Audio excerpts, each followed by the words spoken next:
Hi, I'm Melanie. And this is Saeed. And we are two writers talking shit. Yes, just like pros. Welcome to our new incredible episode. We have an amazing guest with us today, which we've been dying to get this guest on the podcast. We said, 100%. How can we do it? We said, producer Kayla, can you help us? And she said, he's too hot. He's too hot. I can't help you. You're gonna have to phone in some personal favors. That's exactly what I did. Who would have known? You are the one that called in the personal favor. He's not only an incredible writer from SWAT USA, the one that we're familiar with. He is actually the creator and showrunner of SWAT Saudi Arabia, Saeed. I like that place. Please welcome to the podcast, Robbie Wittstadt. Yeah. Very happy to be here. Thank you for having me. Did I say your last name correctly? You did. It was very impressive. German name, silent D. Very good. I'm all about the silent D. Okay, now I met Robbie several years ago. Is that accurate, Robbie? It was funny. My fiance now was asking me excuse me. how did I know you. Yeah. Okay, we have to get into the personal later because Robbie is recently engaged. Congrats. You are going to need to give some tips to our friend. It can actually happen. And they met off an app in LA, by the way. Oh, that's And she's nice. not in the industry. That's good. That's right. And she's hot. That's good too. Yeah. Okay. Anyways, I got distracted thinking about how hot your fiance is. Yes, I got lucky. Robbie and I met several years ago. I met Robbie through my writing mentor, Stephen Adley Geergis. Nice. Stephen, at the time, was working on a TV show he created called The Get Down, which was at that time being showrun by Sean Ryan, and Baz Luhrmann was directing it. And hold on, Baz Luhrmann did the Elvis, right? Or he did do the Elvis is fire though. Side note, I like the biopic, but go ahead. Have you seen the Elvis? I have. Yeah. I mean, I've been a fan of Baz since Romeo and Juliet. Well, he did haven't do we Romeo all? and Juliet. Yeah, I like the Elvis doc. It's funny because they did like a new way of doing docs. Like he kind of updated it, made the doc more like new. Like even the music, like some of the music and the way he was breaking through scenes and how fast it was cutting. Like I was like, it was an interesting take on how to do a biopic to me. Like Gatsby as well. The way he was like infusing the Kanye music with like the big band like from the 20s and stuff. To me, that's dope because sometimes I feel like biopics, especially when you deal with like an artist that's like not from like this generation, sometimes you lose that. And I feel like this movie did a good job of like getting both. Yeah, I mean, we could probably spend an entire hour on my experience working on The Get Down with Steven, Sean, and Baz, but, Baz is amazing. So, yeah, part two. Side note, I did once have dinner with Baz. Steven invited me to this dinner at, like, Sean's house with Baz, and, like, at the time I was dating this narcissistic abuser, but I didn't know it at the time, you know what I mean? And I was like, oh my God, can I bring blah blah to dinner? And Steven was like, no. It's hilarious. He tried to warn you ahead of time. Yeah, he did. He was like, absolutely not. Okay. I meet Robbie was it North Hollywood? Sherman Oaks. Sherman Oaks. Yeah. At the office for the show, Robbie was Sean Ryan's assistant. And I walked in, I met Robbie, and I was like, oh my God, nice to meet you. And I turned around to Steven and I said, why don't I have that job? And correction, I was Steven's assistant. Well, even better. Not Sean Ryan's, that's right, yeah. I get it. Steven's like, I don't know, I don't have any control. I said, you don't even have control over who the assistant is on the show you created? Anyways, we might edit that out. Okay. That's how I met Robbie. So I just realized that she was gunning for my job when we first met. Yeah. Oh, yes. That's, I was like, let me like get in here. Let me play nice. Like, I was like, if he makes any mistakes, he messes up. I said, I'm sliding right into that tiny desk. Yeah. Robbie's out, I'm in, Interesting. Unfortunately, what happened is that Robbie rose up the ranks and I was still waiting by the assistant desk to see if I could slide in. And now he's a showrunner. That's fire. That's a dope progression from that to showrunner. Can you like give us a brief, like how you got from there to where you are now? Sure. My, I always say, especially to people who aren't in the industry, it was like my first job. I got coffee for the guy who gets coffee. Fire. You know what I mean? Like that's where you start off. Wait, what was that on? Where did you do that? Well, that was still with Sean. So going all the way back. Okay, go all the way back, Robbie. We want to know how you even met Sean. So I've been trying to get into the industry since college. Nice. But I didn't study anything that had to do with film or TV or anything like that. It was my very last class in college was this film history class, and I took it as an elective. Yeah. And I was like, this is what I want to do. I was like, all those years of studying business and psychology for 4 years, and it was like, oh, nope, this is what I want to do. So I got an internship after college with a casting agency in DC. They mostly did like industrials and like some documentaries, but stuff that was just like DC. It was like nothing. Yeah. And then I did a here and there on some like reality TV stuff where I would day play on set as like assistants.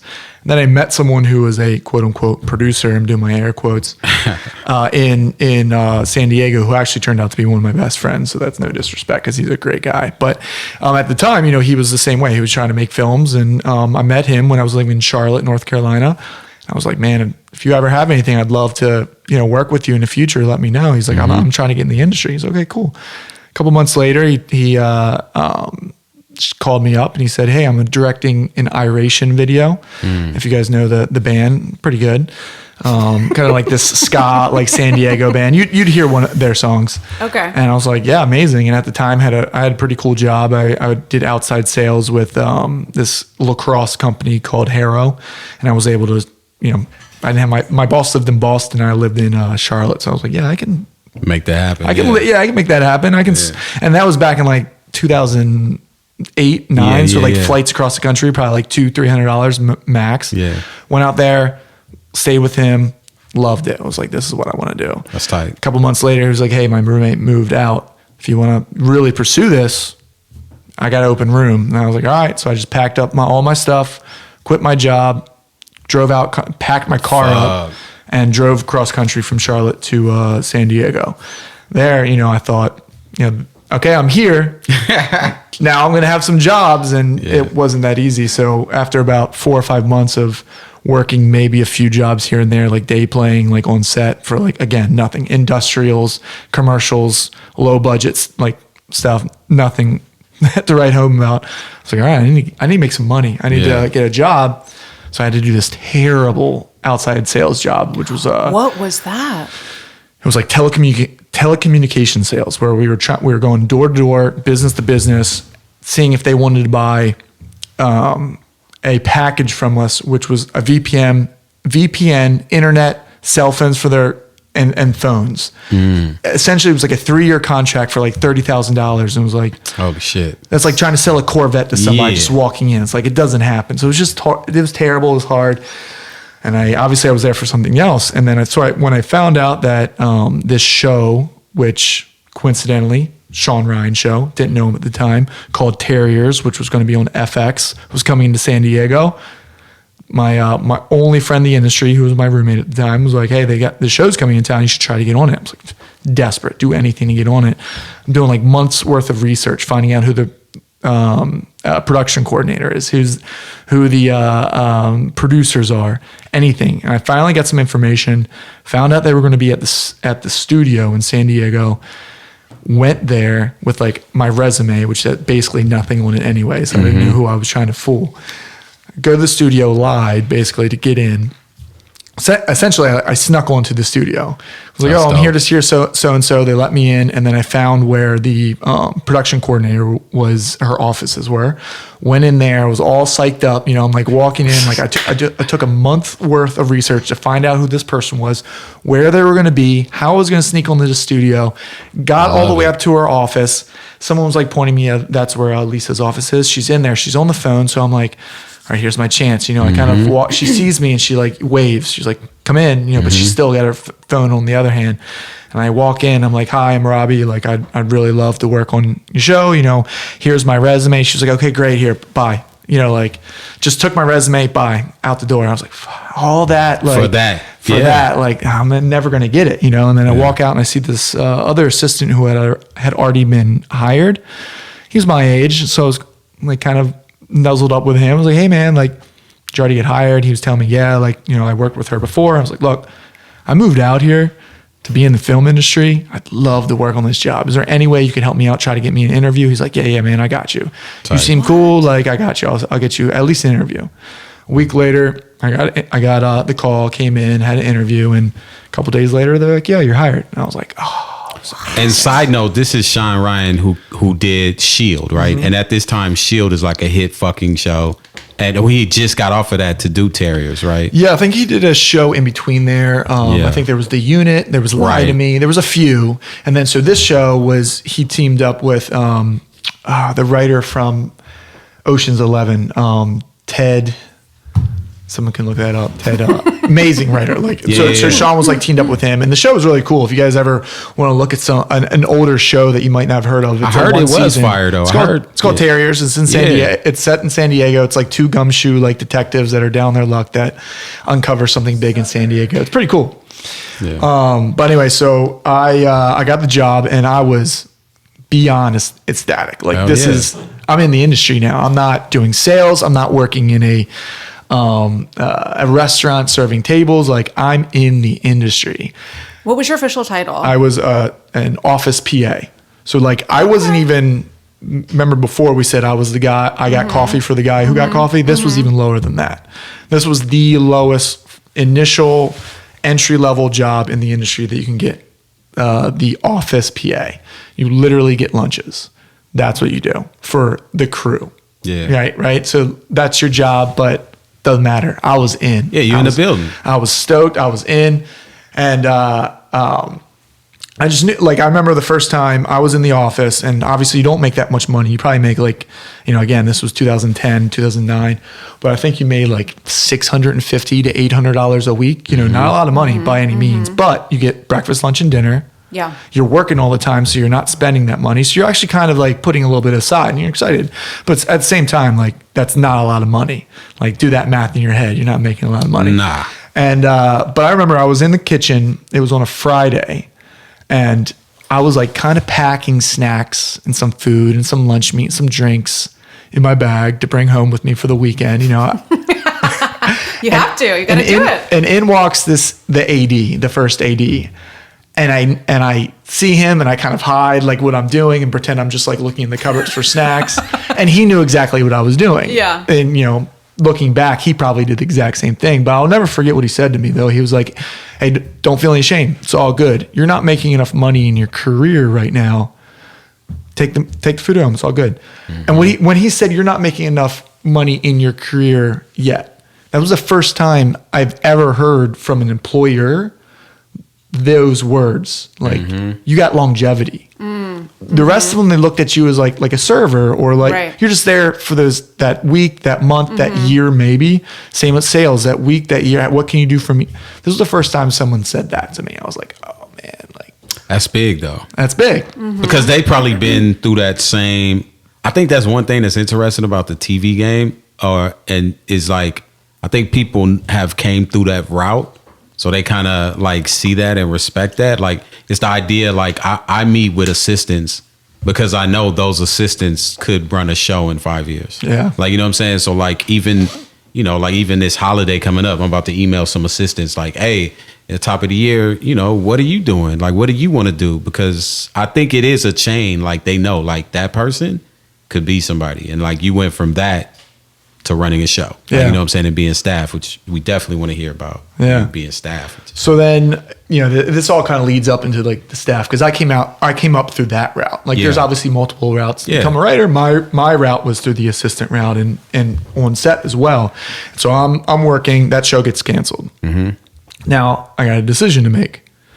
Do I move up to LA, join the rat race, become one of the hundreds of assistants trying to get another like entry level job on another show, or do I go to Hawaii?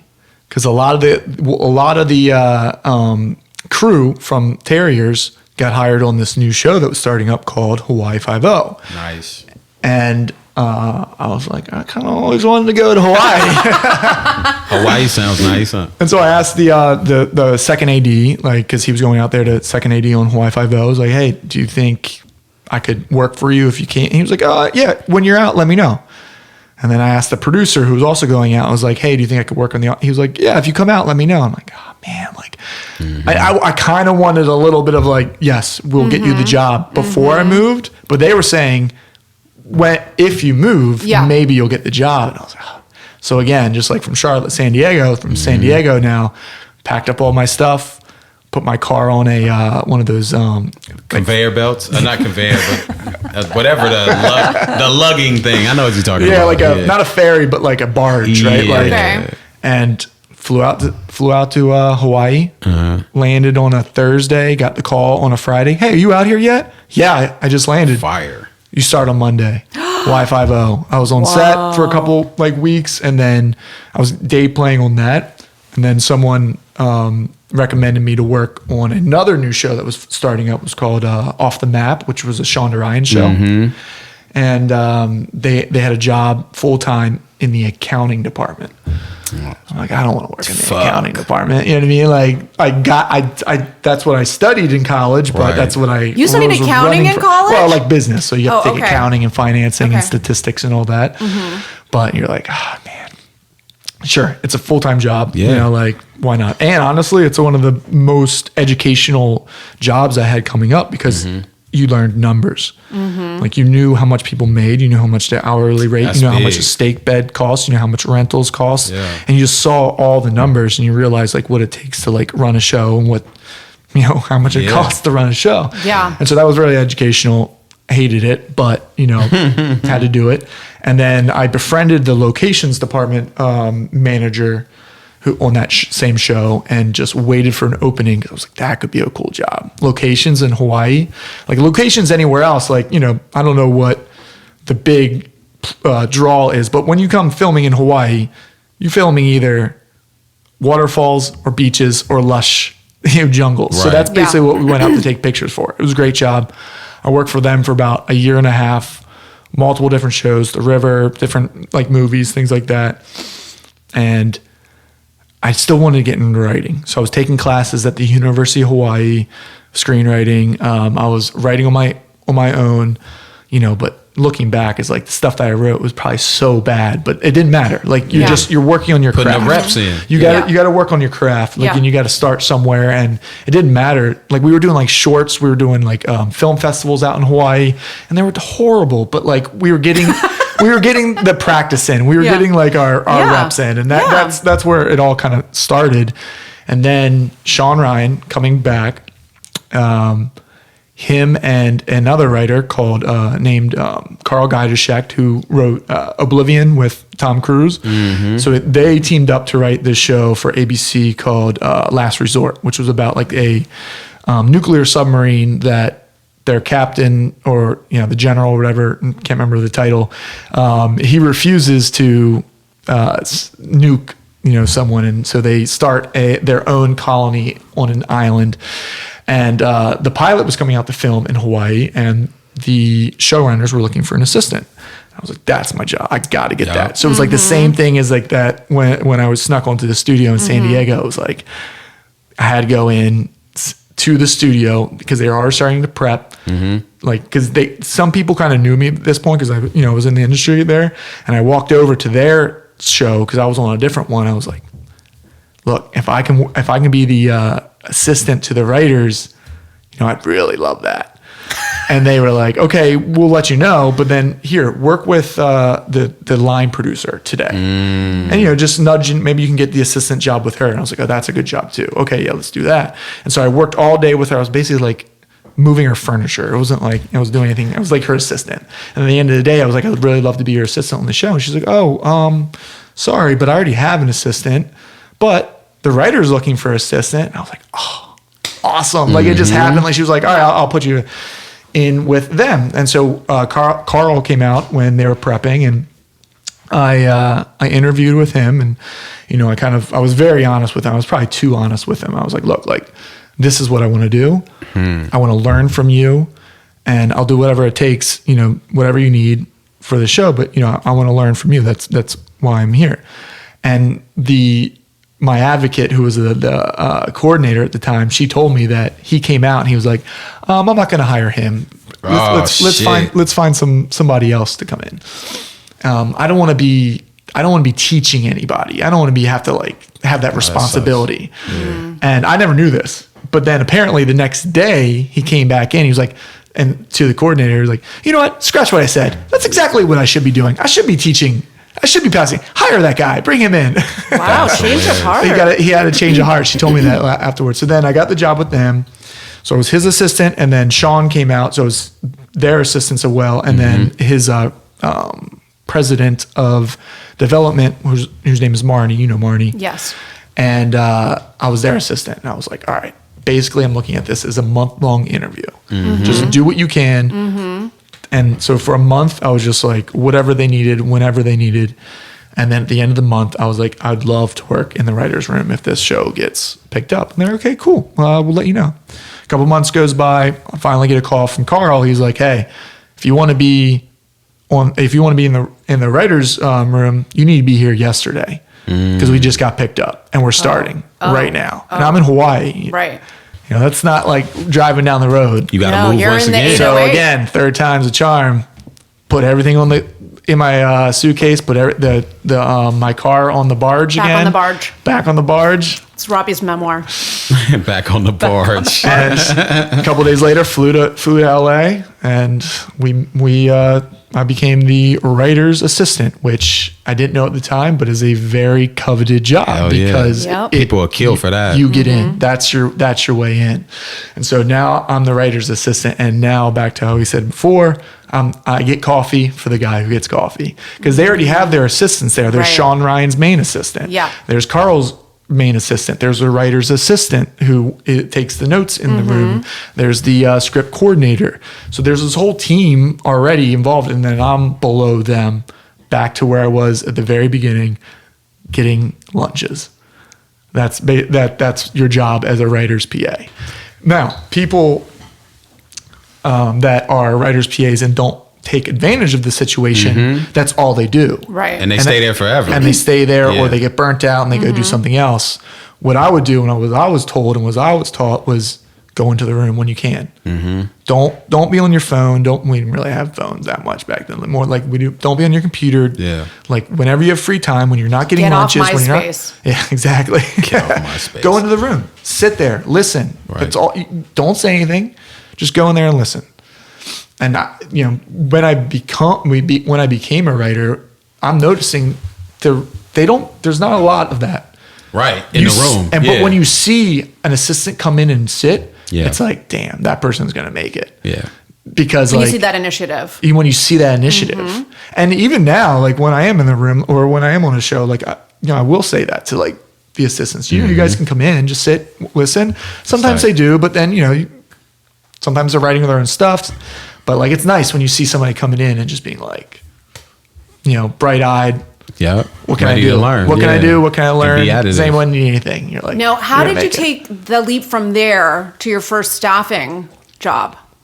So then that was, again, steps. It's just steps. It's like, so I went from the writer's PA, worked on that. Yeah, it's also kind of luck too. So like when you're in the industry, people move up when shows are successful. Like when you get second, third, fourth, fifth, sixth, seventh seasons, people get promoted because there's more money, there's more opportunity, people move around.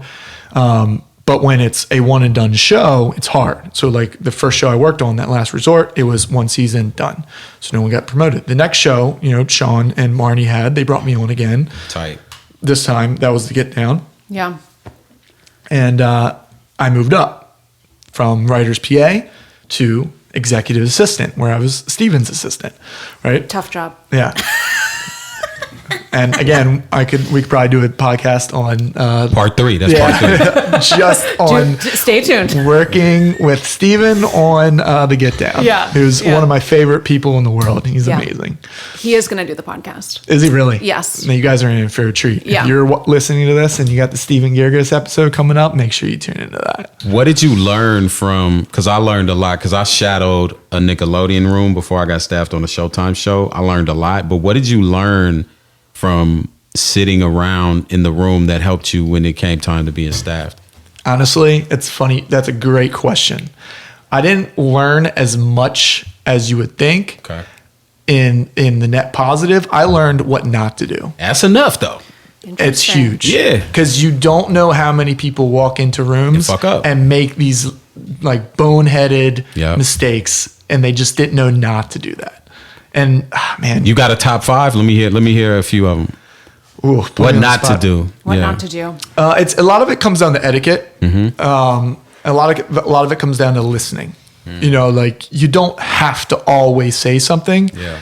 And you don't always have to have the best idea in the room, right? And then there's also a hierarchy where your job as a staffed writer, I should say, because there's different levels, which we'll probably go through unless you guys already have.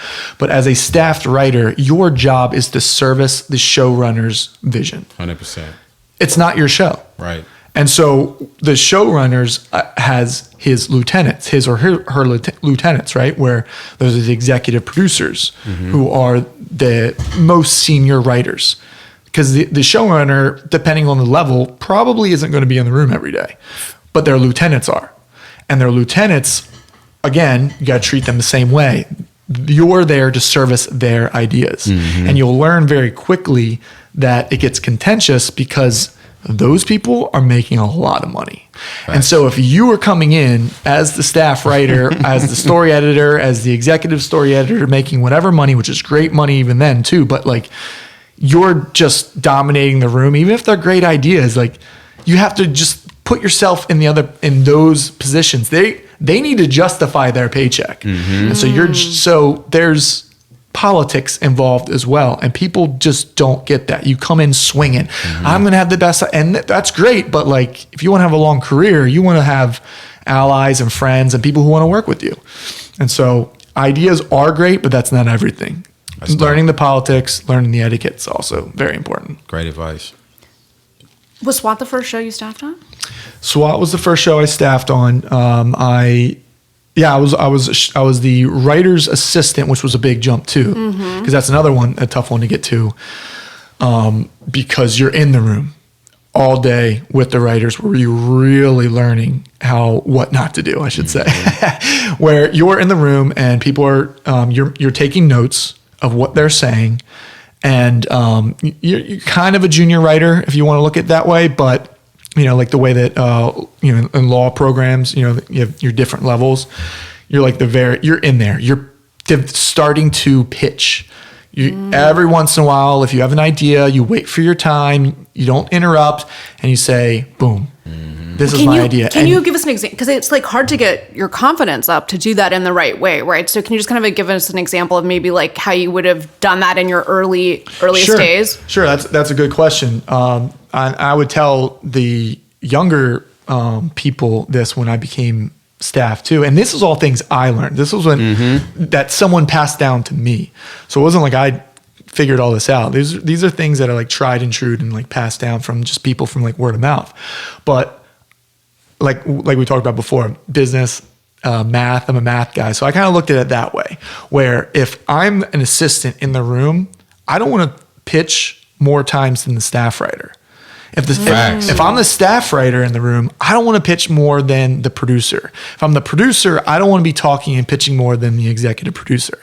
You know, like, and that, of course, like there's exceptions to the rule, and it's not that hard and fast, but like in general, if you're following those rules, you typically are doing pretty good for multiple reasons. One, going back to the etiquette and people wanting you in the room, you know, because you're not the one stealing all the air out of the room. And two, if you're limiting your ideas to or times that you talk to 2, 3, 4, as opposed to 8, 9, 10, 11, 12, they're just by virtue of math of the numbers is you're going to have better ideas 100%. That people are going to remember 100%. Because like you could have a really bad idea on that 8th one, and that's what people are going to remember. But if you have 1 or 2 great pitches, everyone's like, oh yeah, that was a great pitch.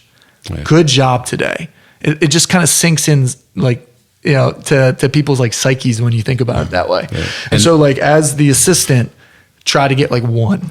Yeah. If as the staff writer, try to get 2. That might mean you're pitching 3, 4, 5 times, try to get 2. And then, you know, and so on and so forth as you get up. And let the executive producers all, you know, jazzed out on their caffeine and maybe even Adderall, walking around, pacing the room, screaming out ideas and yelling and getting all hype. Let them do that and you'll be there. And then you got to think of it that way. If you're looking at this job for the longevity, Think about put yourself in their shoes. When you're making that much money, when you got a mortgage, when you got kids, when you have a wife or a husband and you got to support, like, there's a lot more to lose because the staff writers and the story editors, you guys are the ones who are going to be out of college in your 20s. You don't have that much responsibility. So put yourself in their position and realize you're going to be there someday too. And you don't want some hot shot, fresh out of USC grad school thinking that they're the hottest thing coming in pitching all day. Or you could be a little bit of an older first-time staff writer. Let's not pigeonhole. We don't all have to be fresh out of college as first-time staffers. Robbie, okay, we're not all like excellent achievers the way you are. Some of us are incredibly late bloomers. Well, no, I didn't get staffed until my 30s too. So, okay.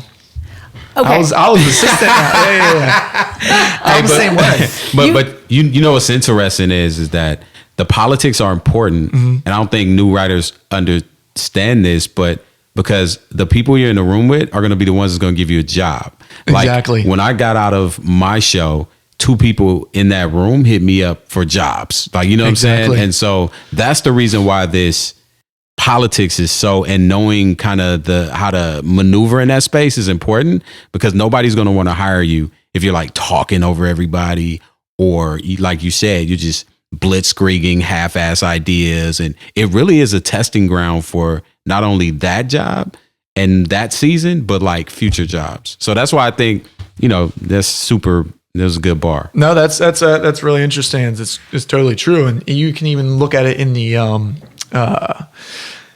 interview stage too. Like when you're going around and you're meeting showrunners that are looking to staff their shows, and when you're interviewing with them, they already know you're a good writer because they already read your script. Facts. And your script has already gone through the me's, right? Yeah. When I was an assistant, I would read the scripts. I would pass it on to the showrunners, like development executive. And then the development executive would take the 30 scripts that the assistants liked, and he or she would limit that down to 10. And then those 10 would finally make it to the showrunner. And then the showrunner, if they like those 10, he or she would bring in, 6 or 7 of those 10 that he or she liked the most. So like that showrunner, when you're in the room with them, they already like your script. And so what that interview really is about is, all right, I might have to spend the next 7 months to 7 to 10 years with this person. Yep. For 10 months out of the year. Do I like them? Right. And that's what those interviews come down to. And that's similar to when you're in the room. It's like you're in the room with these people. Sometimes, depending on the showrunner, depending on the show, depending on the situation, you can be there from 10 a.m. to 6 p.m. or you could be there from 9 a.m. to midnight. And you got to be in a room with people where, of course, it can get contentious at times. It can get fiery because you got ideas and people are passionate, and there's emotions, and we're artists, so like we're trying to lay our souls out to people, and someone's like, no, I don't like that idea. You're like, excuse me? Right. You're like, but it's part of it. And so like, as long as you're somebody that knows how to answer, knows how to say yes and instead of no, right? Like, these are all things that people learn, and you learn them by being in the room. There's really no class you can take. There's really no like book you can read. You learn it by doing. And so that's what's kind of special about our industry too. And it's why it's like, because nothing that we do is rocket science, but it's just like to be able to get in and get the opportunity is what's so hard about it. Okay. We still have so many questions for you, but I want to make sure that we get to SWAT Saudi Arabia. We might have to bring Robbie back for a part 2 is what I'm sort of feeling like. Okay, tell us how SWAT bombs, Mini what? Mini bombs. Well, tell us how. I think you did ask me for, and I apologize because I don't think I've actually truly answered your question about being staffed on SWAT first. Wow, that was a long answer. Yeah. So I was on as a writer's assistant on SWAT. This is interesting because you brought up something before about being good to everyone. Yeah. That's no matter what, because you never know who's going to rise. Mm-hmm. So this goes to that. But I was an assistant when I started off on SWAT. Mm-hmm. I wrote on the first season. I got my first spec script. So I had been an assistant long enough, essentially. And Sean Ryan, who was my boss at the time, he was the showrunner of SWAT. About halfway through the episode, he called me in, or halfway through the season, he called me into his office. He was like, I got something to tell you. I'm going to give you a spec episode. You're writing episode 13, and it is that's the best thing to hear. Feeling in the world. Like, hell yeah. Again, because all your friends at this point are probably making more money than you because you're an assistant. You've been watching all these people make mistakes while you're sitting there like, oh, I could do this better, right? You're writing on your own, and you're not getting the opportunity to write. You're pitching ideas that are landing, that are on the show, and you're not getting really any credit. And finally, you're like, you get this job, or you get the spec script, and the spec script is worth good money. You get residual incomes for it, and you still get paid your assistant round. But the most important thing is you're writing. You get a produced episode of episodic television under your belt, which is huge, because that's what people are in the industry for. And I used to joke around, like, because I worked on set up until that point a lot.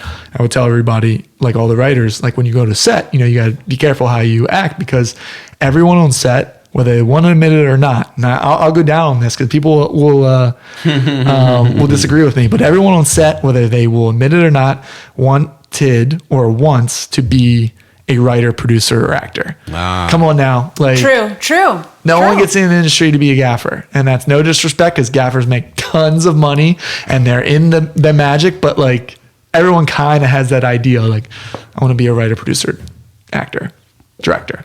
Right? So anyway, I'm a writer. I get it. I get my first spec script. I'm still an assistant, but I get a spec script. Then, which is crazy, because when you're like putting all this time and effort into it, and it's got to be perfect, and you're just like, I need this to like really land so I can be a staffed writer, and this is the first thing that's going to have my name on it. It's going to be forever. Like, people from or like when I watched the original SWAT, I would see at the opening credits, written by blah blah blah. Right. Who knows who that person could have been? 50 years from now, someone gonna watch SWAT and be like, written by Rob. So it's gotta be perfect. You just put so much pressure on yourself, and that's some advice that again, you don't know right away, but really look at the other scripts that the writers 100%. And just write less. Everyone wants 100%. To overwrite on their first time. You want to like have these beautiful prose. Mm-hmm. Don't. 100%. That's my biggest. I made that mistake.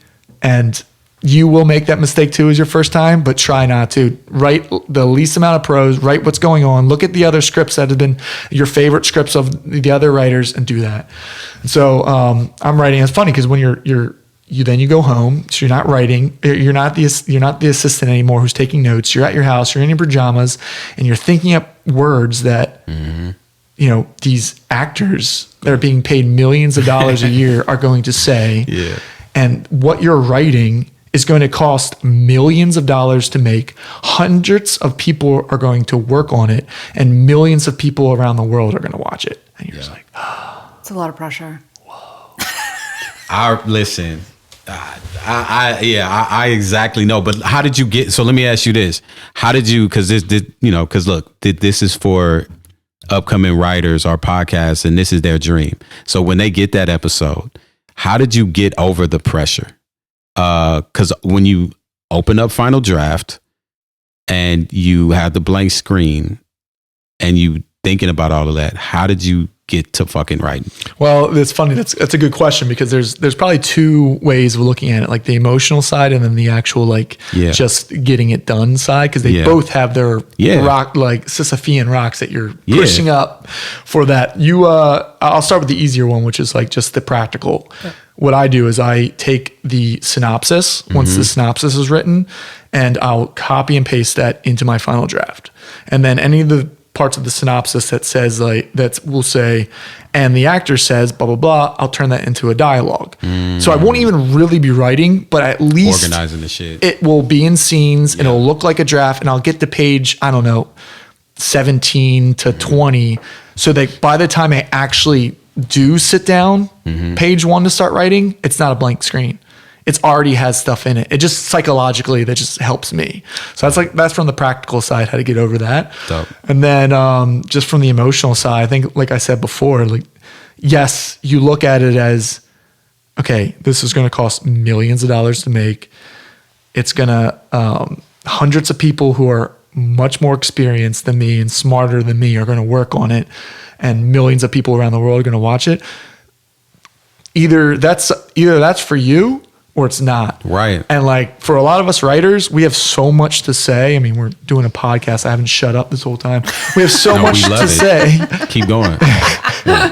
We have so much to say that you're excited that any like trepidation that you have for all that I laid out, I think is dwarfed by the excitement of being able to showcase what you got. It's like being on the bench if you play sports. 100%. And you finally get your chance. Yeah, there's that pressure, but it's also like, no. I'm ready. I'm going in. Next man up mentality. Yeah. But there are people, even using the sports analogy, that just aren't ready, right? And they can't do it. And that's going to happen in this industry too. Yeah. And so, like that's how, if you're a writer or a true writer, like you'll be more than excited. You won't be, you won't be scared when the opportunity comes.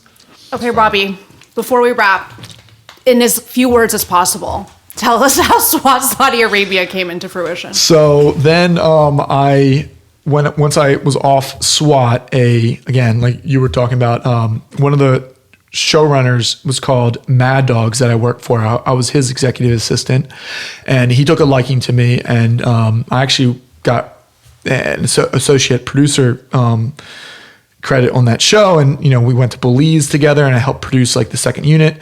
And so he really trusted me, and he liked my instincts, and he got a job working for MBC, which not to be confused with NBC with an N, but MBC as in man or Muslim, because that was a Saudi Arabian company that they now, if people are following geopolitical politics in overseas, is Saudi Arabia is opening up, and they have movie theaters there now. They have Coachella style concerts going on. They want their own content because their citizens, just like anywhere else, wants to watch Saudi Arabian actors and Saudi Arabian stories. And so they're bringing in outside people. Same with like Live Golf, how they're bringing in outside. It's the same thing. They're bringing outside directors and writers to try to build up their industry and teach their people. And so Chris Cole, who's the name of the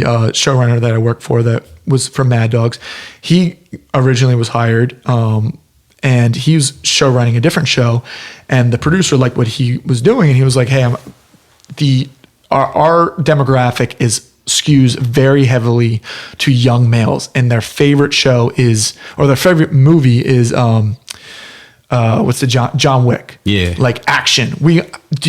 Can you write action? Do you know somebody that can write like cop action? And he was like, actually, I do. And so they contacted me, and he basically was like, look, they're looking for a high octane kind of cop style show. It's a little bit different. They don't have SWAT teams over there, but they have military. So it's, give them a pitch. And so when I had my meeting with them, I pitched them my idea. It was kind of like a cross between like SEAL team and SWAT, right? Like where it's like military, but also like localized cop. And they loved it. And so they were like, cool, can you do 20 episodes? And you're like, yeah. Of course. I mean, in the inside, you're like, but you're like, of course. You say yes. You always say yes. Right? And I'm like, yeah, of course. And I'm like, what? Like 20? That's fire. No way. Like, I can't do that on my own. Like, I've only wrote for 3 or 4 seasons on SWAT. Like, I'm not qualified to run a season. So now what you're asking me before about, like, now the weight really did come down on me. Yeah. And I was like, all right, I need help. I need a showrunner. I need someone else who can write this with me. And so another writer that I had worked with on SWAT named Craig Gore was also not working on SWAT anymore. And so I called him up and I was like, hey man, I just got hired to create a show that's like a military show in the Middle East. Do you want to co-create it with me? Fire. I was like, are you serious? Like, wait, what? The Middle East? What are you talking about? But he was like, I sent him the stuff and he was like, yeah, let's go. And this all kind of, to bring this all back to what we were talking about originally, you gotta remember, I was an assistant on SWAT. I love this story. When this person, Craig, was an executive producer. Yeah. Whoa. And so he treated everybody the same way. 100%. Whether it was he was the first person to throw out his credit card to buy coffees. He was the first person to let you come in and drink, or not drink, let you come in. Let you come in and ransack the Hennessy. But he was the first person that would like give you a platform as an assistant to pitch, give you, and give good advice. He was fiery, no doubt, in the room, but like, a lot of tough love. And so here, 5 years later, I got this opportunity and I'm calling him up. Love it. And that's testament to him for being so good to everybody, from the lowest person to the top person. And that's how you should be in this industry, from the very beginning to the very end, because you never know who's going to give you your next job. That's fire. I mean, look, we're going to have you on again. We need part 2. We're going to have to do part 2 where we talk about like showrunning and stuff like this and your whole experience. But look, to me, that I love these type of stories, because I also feel like there's so many different ways to get in, you know what I'm saying? And the fact that you always were like, I don't really see the road in front of me, but I'm gonna do it anyway. And that's kind of how you have to be, like, you know what I'm saying? And you did that multiple times, which is fire. Oh, thanks so much. Yeah. Robbie Wittstadt back on the barge. Back on the coming soon to Amazon. Okay, well, Robbie, thank you so much. It's been a pleasure. You're a gentleman and a scholar. You will be back for part 2 and possibly even part 3. We can't say right now. A regular. Well, season regular. I forgot how we end the show. We ended like this. Oh, okay. Robbie, thank you very much for being a part of Two Writers Talking Shit. And that's a dope episode. That's a dope episode. Thank you so much. Oh, do you have a Twitter? Oh, yeah. Where do people find you? No, where do people find you online? Sadly, but also very strategic. No, maybe not strategic. Maybe just happily. I'm not really on social media. Okay. Well, they'll find you on the screen. They'll find you on the screen. Find you on the big screen. That's right. Yeah. Okay. IMDb. IMDb Pro. That's where you can find them, people. Yeah. Okay. Bye-bye. Bye. Bye. Two Writers Talking Shit is an original podcast created by Melanie Mars and Saeed Crumpler. Our producer is Kayla Guess. Our audio engineer is T. Kelly. Listen to us on Apple Podcasts, Spotify, Google Podcasts, or wherever you damn well please. All we ask is that you subscribe, rate us 5 stars, and give us a glowing review. If you're not going to give us 5 stars or any glowing reviews, then why even log on? Save your rants for an open mic. If you have any questions for us, and I do mean any, you can email us at twowriterstalkingshit@gmail.com. That's the number 2, and then writerstalkingshit@gmail.com. See you next episode. Bye.